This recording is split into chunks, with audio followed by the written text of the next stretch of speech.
New Year. Happy New Year to you too. I never know when to stop saying Happy New Year, so I'm just going to keep saying it to you, like for the whole of the month. Just Happy New Year. It's I fine. see you. We'll do it in Feb as well. Yeah, why not? Yeah, I like it. It's nice. Hello and Happy New Year to you joining us for Measure of Marketing, episode 15, all about things we're watching, trying, and testing in marketing this year. Yes, my gosh. Quite a big topic. It is Quite useful, I think. Yeah, you go first, Hayley. What are you working on this year? Like the new things.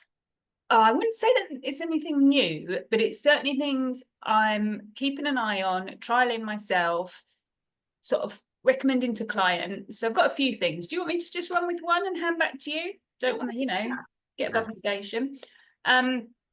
Okay, so the obligatory Gen AI is a thing.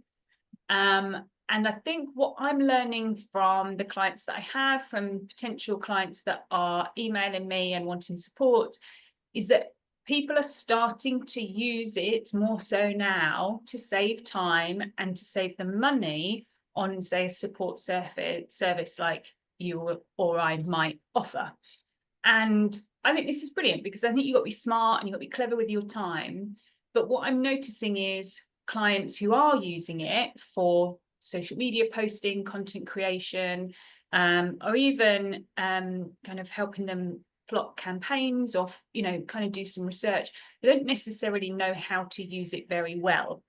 And there's lots of AI shaming that I'm noticing on LinkedIn, and people kind of not ridiculing, but putting people down for using Gen AI tools badly.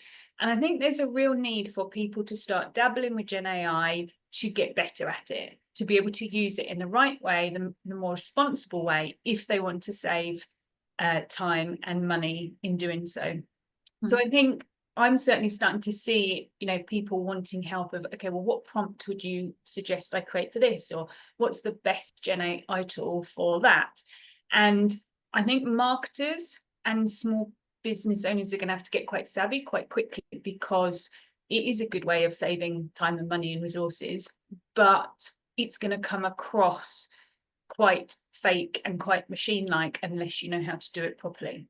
So I think it's a recommendation to small business owners to find some confidence and to give it a go, because it is a thing, but really start to learn it and embrace it and play with it to get better at it. Don't just settle for what you know now, because it's moving at such a pace.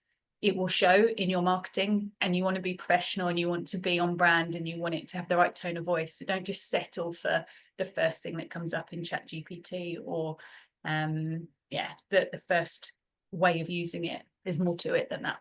Yeah, definitely. Yeah, and there's just, I see so much on social media about all the different types of AI and different apps, and I haven't even began to explore some of it, but there's so much out there, and I think you find the one that works for you, but you stay really in touch with your brand while you do it, and like you say, use it as a system and a support and a template or idea generation. And then on the whole AI shaming, I literally logged on to LinkedIn this morning and the first post I saw was something along them lines. And I swear I've had anxiety for the rest of the day. It really has. It hits me hard when I see the big debate about it. Yeah. Yeah. It is a thing. And I'm actually, when we have guests, I'm going to ask them what their experience is of Gen AI tools and how they're using it with clients or how they're using it for their own marketing, because I think unless you talk about it, I think people are either going to see it as kind of a dirty thing that you don't do, or you do and don't tell anyone about it. And it's like, it's not going to go away. It's not, it's not just a fad. Yeah. I don't think I have that many clients that actually use it, but they definitely don't. No, one actually does. None of them disapprove of it. I've definitely had an experience before, but everyone seems, the people that I meet are quite open to it and excited about it, and I'm up for trialing it, and they're pretty good about it. But not always the case. Shall I go then? Oh, go on then. That makes sense, doesn't it? So I don't know if this is just marketing or if it's business development, and it's more of a personal thing rather than well, it's a personal thing, but it will definitely move into the way I talk to clients and part of my offers as well, and the way I market my business. But over Christmas, I spent time on social media consciously looking at the messages that people put out. And I am obsessed, literally obsessed. Cannot look on social now without seeing the marketing message and the offer. So I am obsessed with seeing what advice people give in terms of 10x in your business, or like getting more clients, and do you know all the big results stuff? Yeah.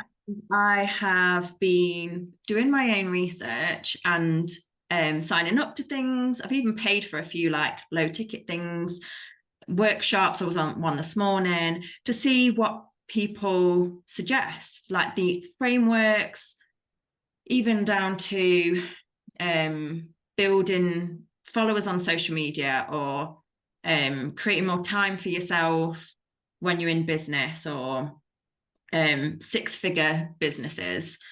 And I'm doing my own research to see what people offer. I guess to see if there is some secret formula out there. What I'm discovering so far is lots of people contradict themselves. So take social media, for example.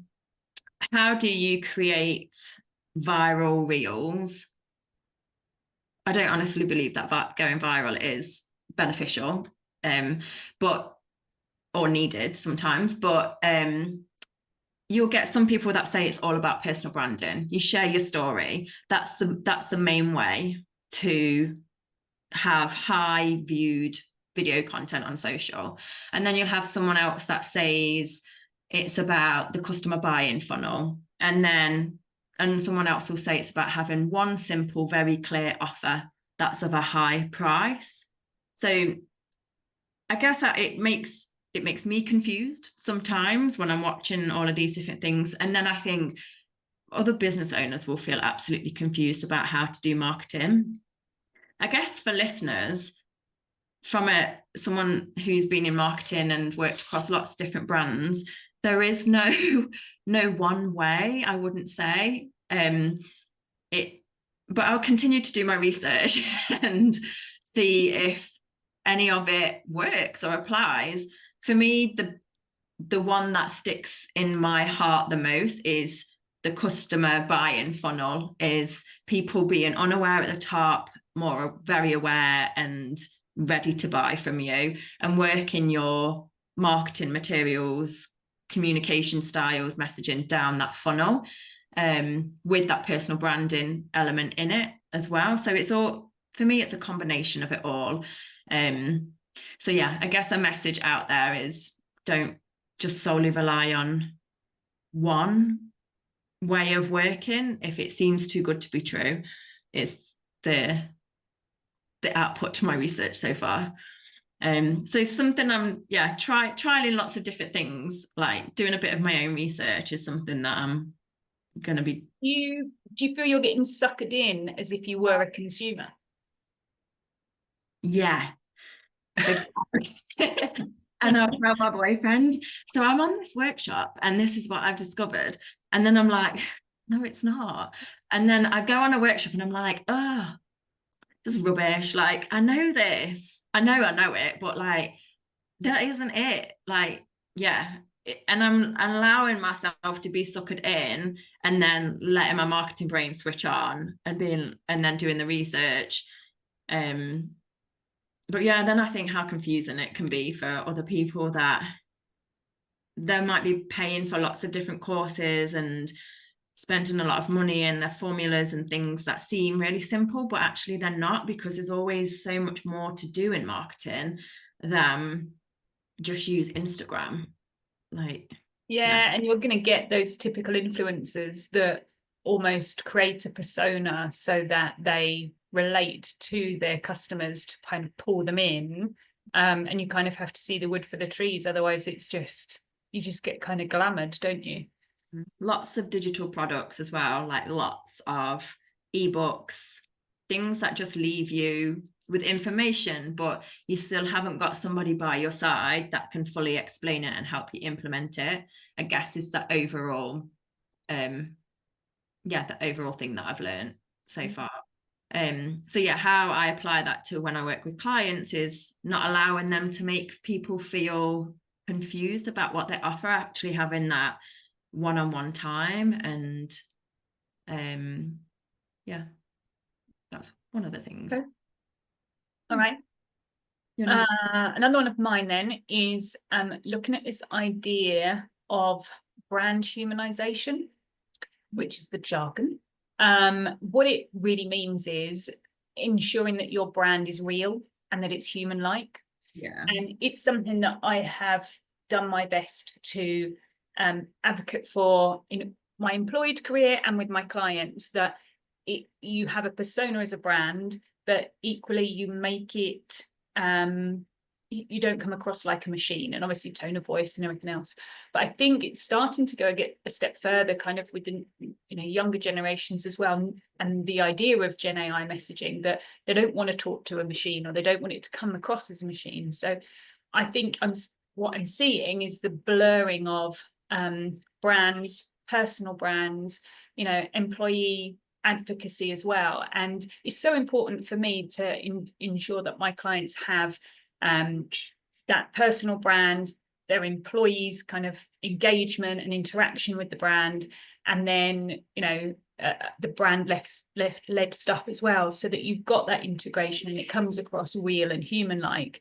And I think people are starting to pick up on that. Not to say I was the first one that rolled it out, but I think you start to see more of it. People doing face to camera on their phone, and that's being rolled out via the brand. So a lot of merging and a lot of blurring to ensure that the brand remains human-like and real.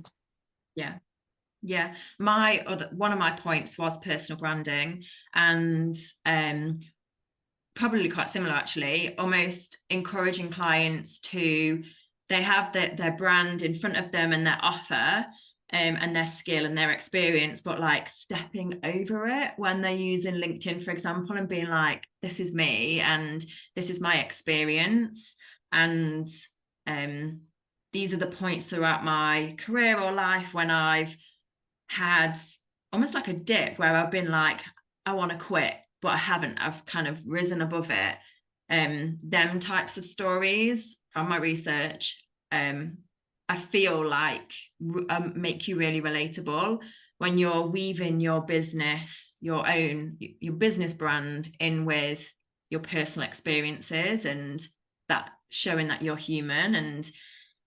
And that's something I've noticed in myself and my own content. Actually, before Christmas, I was providing like marketing tips, and then this side of 2024, in 2025, I've started just talking a bit more about me, and the marketing side and that bit, and it does perform better.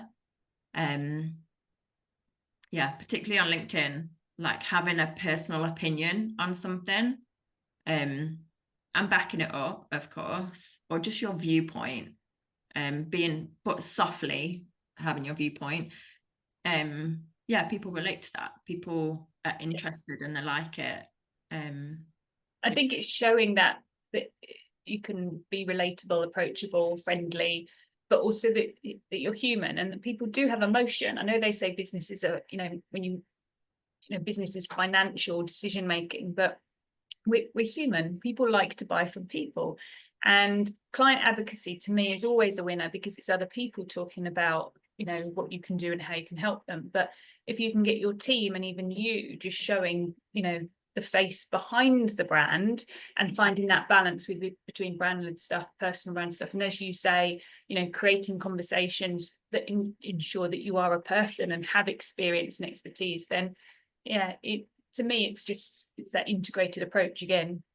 Yeah, that employee advocacy is really important. Yeah, it's I've huge. worked with big brands, and if people are shouting about they love to work for an organization, I mean, even if they're not in the marketing team, it's your marketing being done for you by people who really champion what Well, you're yeah, I mean, it ticks the employer brand, doesn't it? But also, if people wanted to see, well, who would I actually be working with, or who would be my project manager, or who would be my account manager, put them out there. Video is always going to be video first this year. That's a big thing, and content creation. And why not demonstrate how real you are as a company, that you're not just a machine. You will be working with this person. nice. Yeah. What was your third point? So there's some things happening on social media, and I've got a thing about social media from a strategic perspective, and then things kind of more tactically and hands-on. So I think people are being quite savvy with their time, small business owners, and I notice this with my clients, and I notice it with myself as a small business owner, that we used to put all our time and energy into kind of social media and posting on the profiles and everything else. And I've always said to clients, ensure you have a routine that you can keep up with. Don't make a rod for your own back by posting 5 times a week that you can't keep that consistency. Okay. So for me, it's maybe once or twice a week, but keeping it real and of quality. And I think people are being really savvy. And another one of my tips of, doing 5 minutes while you're making a cup of tea, liking some posts or engaging in conversation. I'm going to stop for 1 minute and let my cat out, because if anyone is listening, I can certainly hear. I actually couldn't hear your cat. Oh, and this is the downfall of recording downstairs. But hey, I was in a meeting yesterday, and my cat was hammering the cat flap. Like, go for it. She would just sit there and like absolutely smash it. Yeah. Like, bang, bang, bang. And I couldn't, and when you're like, I can't get away. Yeah. Well, it is what it is. I've let her out. She's come back in. Job done. Okay. What was I saying? We were chatting through, social media, people being savvy. And I think they're being savvy with their time now. They haven't got all this time to throw at social media. And I think they're doing what they can to be seen, to be front of mind. So that's my kind of strategic thing that I'm watching, that I think you'll see people less on social media. So don't use it as a marketing strategy, as a sole marketing strategy. And we've said this before, it doesn't always work. You need that content strategy. You need event marketing or whatever else that, relates to your brand. From the tactical, more fluffy side, or the practical use of social media, I've got one eye on Blue Sky. We spoke before Christmas that there was a kind of a flux of people that had come over from X, formerly known as Twitter, and that they were starting to use Blue Sky. And there's just been a little bit, not a dip, but there's been a bit of a lull. And I think people are kind of thinking, okay, well, unless more people come, is this actually going to be worthwhile as a community? So I'm keeping an eye on that, just to see whether it is worthwhile that clients, move over or close down accounts or whatever else. The other practical thing that I've noticed and keeping an eye on is the use of hashtags, particularly on LinkedIn and on Instagram. So Instagram, towards the end of last year, they removed the need and the feed of following a hashtag. So if you were following hashtag marketing, anyone that used that hashtag, it would appear in your Instagram feed. That's no longer a thing. So beforehand, you and I would debate, do we use 12 hashtags in a post? Do we use 30? What's the best to get the best reach and insights and metrics and all of that? And now I think there isn't really any need for hashtags at all. However, I'm seeing the use of maybe 3 to 5 to give Insta an idea of what your post is all about. So it's almost categorizing it rather than allowing people to follow that post or that conversation. With LinkedIn, they have done a similar thing, that you can no longer follow a hashtag. So you had to be quite savvy on LinkedIn with which hashtags you used, because trying to do something quite specific as a hashtag, people wouldn't be following it. So it wouldn't appear in your feed. And you could check to see the number of followers per hashtag to see which one would be useful to use. So you can no longer, but like Instagram, choose a hashtag to follow. So I'm now seeing posts, and I'm recommending to some of my clients and in my own posts not to put hashtags in at all, and just to see if your reach or your engagement differs. Because LinkedIn's approach to this is a bit like search engine optimization, in that it is viewing your post messaging and the content, what you've written, and almost building a picture of what it is based on the words and the wording you've used. So that approach to how you might write for the web and build your web page to tell Google who to push to your website is almost how you're having to now pose a post within LinkedIn. So yeah, something to keep an eye on if you use LinkedIn as a platform and or Instagram. Yes. Yeah, so keywords are super important. During my research, one of the things that I haven't done before, but have started doing, is in my reels, not using hashtags, but I have a number of keywords. So they're not the same as the hashtags, but there might be keywords or phrases that I know my audience might use to find me. And it could be a specific marketing mentor, or it could be a small business marketing tips, as two various examples. When you create a reel and you put text graphic on the screen, when you've almost done and you're like ready to hit schedule or share, I have them in my notes app on my phone. I just copy this list of like 5 to 8 keywords. They're just in a list. I copy them, I put them on the screen, on the video screen. I shrink down the text as small as it'll go, and then swipe it off the screen. You put it in and whip it out. Yeah, so you put it in and then whip it out. It's still attached to the video. So when you're editing the reel at the bottom, you get like the lines, don't you? Yeah. But you'll see that your keywords are there as like a sticker or a graphic or whatever it's called. But it's still attached to your reel, and apparently the algorithm still picks up these keywords, because you can't naturally always fit every keyword. Yeah. Because we haven't got hashtags now. You can't fit that in your captions and in your hook and your text graphics on the video. If it works, who knows? But I've started to try it to see if it makes a difference to reach. So it's like a cheeky, sneaky keyword stuff. Yeah, imagine it to be a little bit like your SEO on your web page and your meta description and your alt tags on your images. Yeah, it's just a list of all of those keywords. Okay. Yeah. All right, I'll have a look on your reels and see. Nice. Cool. Yeah, you won't be able to see it. It's in like the background. Swiped it away. Yeah. Yeah. This is one of those little things I picked up in my research, and I was like, I haven't actually considered that before, but I'm a fan of keywords, obviously. Like, I champion them. So I was like, I'm going to try it, see if it works. It is strange removing the idea of hashtags, because, you know, it's like, when is like 2010 going to call and want them back? Because like we've been using them for years, right? Like, it was the way that you could manage conversation, go into a conference or an event, or if there was a webinar, you know, just with GoToMeeting, you could go onto Twitter and follow the convo. And yeah, I don't know how that will affect us. So interesting. Affect opportunity to follow as well. Like, but yeah, from a keyword perspective, I guess because we know it from a website point of view, it makes sense. Yeah.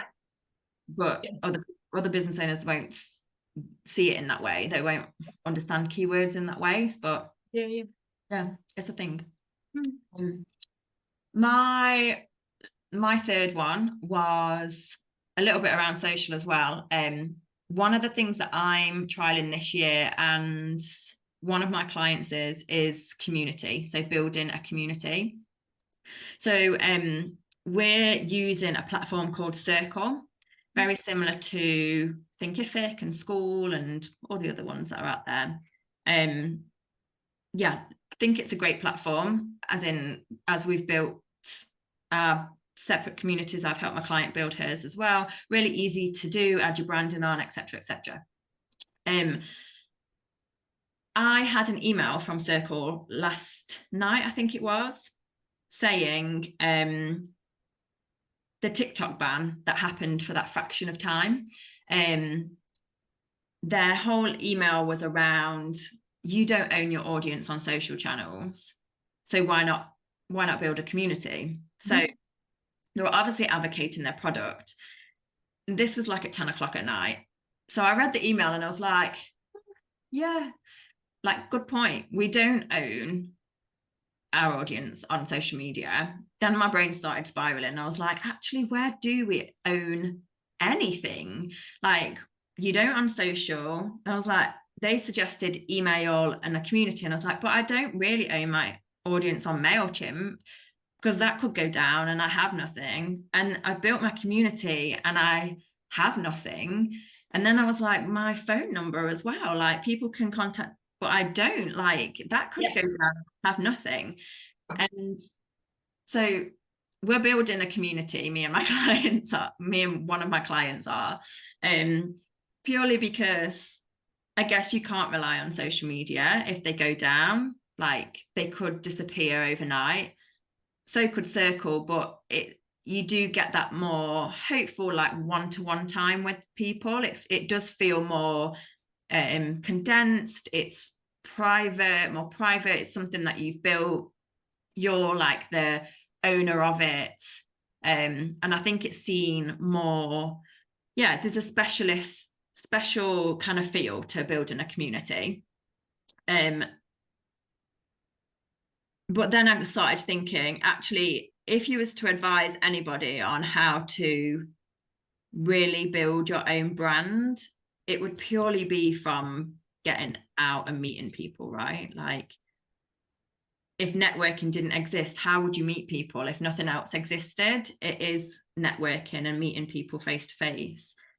So, and kind of two elements, like building the community because it feels like special. You can provide a really great service. There's people chatting within it as well. And it just feels like a kind of inclusive group that you obviously want to welcome lots of other people into. But if that isn't there, or how to build it is by going out and meeting people. And I think sometimes we forget that. And when I've been speaking to small business owners, and when I've been doing this research over Christmas, I always just come back to actually meeting people face to face. Like, even if it is a little bit online like this and via Zoom or Teams, just actually having that conversation with people. Like, how can you build some sort of legacy and to be really known is through having conversation with somebody and not being behind a digital platform.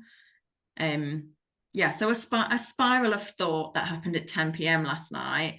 But yeah, it just got me thinking, like, how would we have marketed our business in the olden days? And I know we're not obviously going to go back in that way, but like the true essence of someone really trusting you is to have a conversation with them, and a more personalized one in any way that you can. So even if you are using social media and you're following the trends and you're doing the old keywords tips and stuff that we've just mentioned, it's not a personal way to build trust. So grab them in the DMs, like, thank people for following you, not to sell to them, but just to be like, how was your day? Like, have you had a good day?